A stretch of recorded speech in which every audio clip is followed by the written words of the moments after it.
Hello നമസ്കാരം, ഏവർക്കും പുതിരീടിലേക്ക്. അജയൻ്റെ രണ്ടാം മോഷണം എന്ന ചിത്രത്തിൻ്റെ 21 ദിവസത്തെ കേരള ബോക്സ് ഓഫീസ് കളക്ഷൻ റിപ്പോർട്ടാണ് എന്നൊരു വീഡിയോ ഭാഗത്ത്. വീഡിയോയിലേക്ക് മുൻപ് വീഡിയോ ലൈക്ക് ചെയ്യുക, ചാനൽ സബ്സ്ക്രൈബ് ചെയ്യാൻ വേണ്ടി ശ്രമിക്കുക.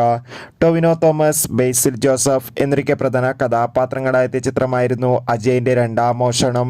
ചിത്രത്തിന് അതിഗംഭീരമായ പോസിറ്റീവ് റെസ്പോൺസ് തന്നെയാണ് ഇപ്പോഴും പുറത്തുകൊണ്ടിരിക്കുന്നത്.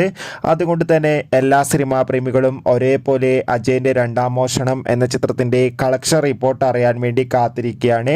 ചിത്രത്തിന് 21 ദിവസവും കേരളത്തിൽ അതിഗംഭീരമായ ബുക്കിംഗ് തന്നെയാണ് നടന്നത്.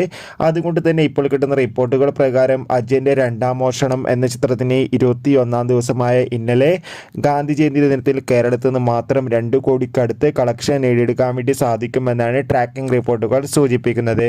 കാത്തിരിക്കാം ചിത്രത്തിൻ്റെ കൂടുതൽ ബോക്സ് ഓഫീസ് കളക്ഷൻ റിപ്പോർട്ടിനായി. ചിത്രം കണ്ടവരുടെ അഭിപ്രായം കമൻറ്റ് ചെയ്യുക. ഒക്ടോബർ മാസം ധാരാളം ചിത്രങ്ങൾ OTT റിലീസ് ചെയ്യുന്നുണ്ട്. ചാനൽ പരിശോധിച്ചാൽ കാണാം.